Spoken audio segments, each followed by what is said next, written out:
सत श्री अकाल, नमस्कार। मैं डॉक्टर गौरी खन्ना खालसा कॉलेज पटियाला के म्यूज़िक डिपार्टमेंट से आप सभी का स्वागत करती हूँ। इस लेक्चर में हम बात कर रहे हैं राग, उसकी डेफिनेशन, कॉन्सेप्ट और कैरेक्टरिस्टिक्स के बारे में। संगीत से जुड़े हर एक बाशिंदे को राग शब्द के बारे में पता है। इंडियन क्लासिकल म्यूज़िक में राग बहुत ख़ास जगह रखता है। सबसे पहले हम संगीत के बारे में जानेंगे। म्यूज़िक यानी कि संगीत एक ध्वनि है जो स्वर, लय, ताल के ज़रिए मन के भावों को प्रकट करती है। संगीत तो हर जगह विद्यमान है, चाहे चिड़ियों की चहचहाहट हो या दिल की धड़कन, गुरबानी हो या ध्यान का एकांत, सभी में संगीत है। जहाँ तक भारतीय शास्त्रीय संगीत की बात है, इस संगीत में आध्यात्म है, यानी कि परमात्मा की बंदगी, शांति है भारतीय शास्त्रीय संगीत में।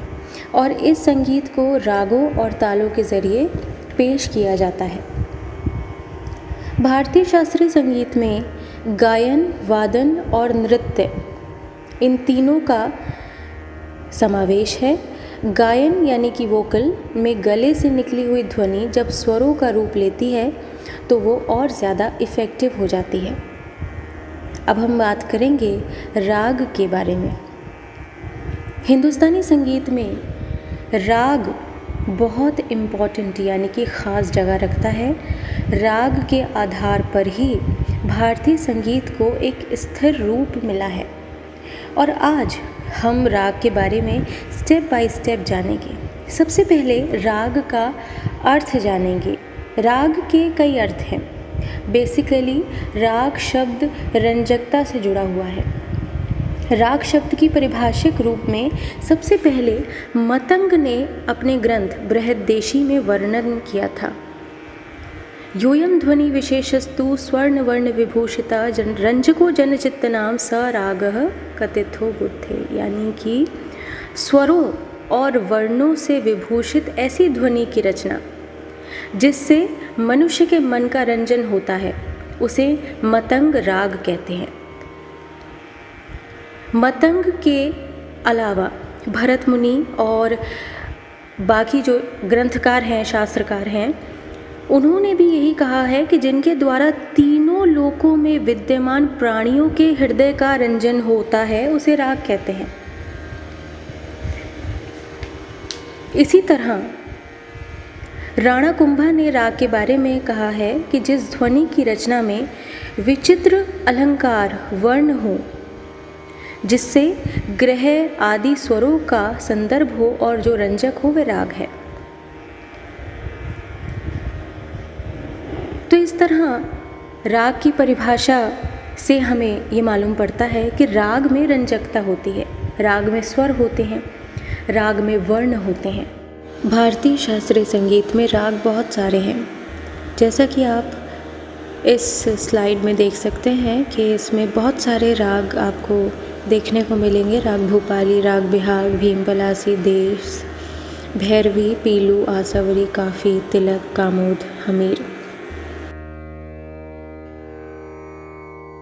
लेकिन राग का आधार क्या है?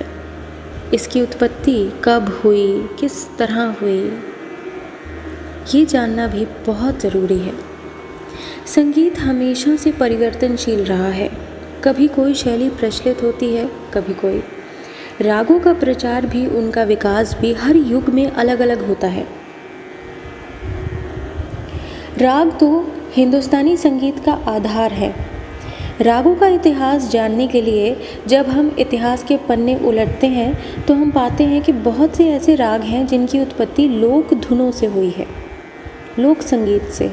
कुछ राग ऐसे भी हैं जिनकी उत्पत्ति विदेशों के संगीत के संपर्क से हुई है।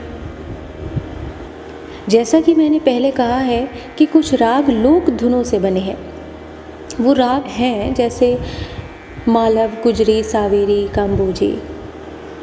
पंडित रातन जनकर जी ने कहा है कि हमारे प्राचीन संगीत में भैरव एक छोटी सी देहाती या घरेलू धुन से निकला है। तोड़ी राग के विषय में भी कहा जाता है कि ये राग किसानों द्वारा गाई जाने वाली धुन से बना है। तो इस तरह से कुछ राग लोक धुनों से निकले हैं, कुछ राग विदेशी संगीत के प्रभाव से बने हैं।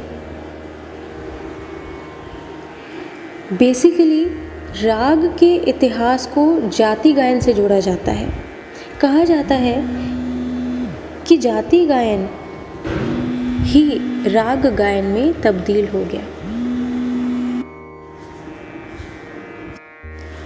अब हम राग के नियमों के बारे में जानेंगे। राग के कुछ नियम होते हैं जो इस तरह से है। राग में कभी भी सा यानी कि षड्ज स्वर वर्जित नहीं होता।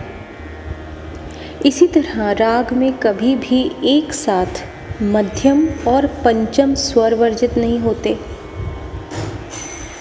राग में एक ही स्वर के दो रूप एक साथ लगाना वर्जित है।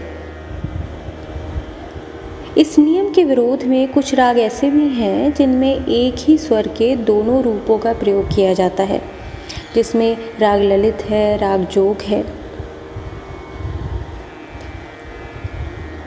राग के नियमों में एक और नियम ऐसा है कि राग में कम से कम 5 स्वरों का होना बेहद ज़रूरी है, यानी कि 4 स्वर का कोई भी राग नहीं होता।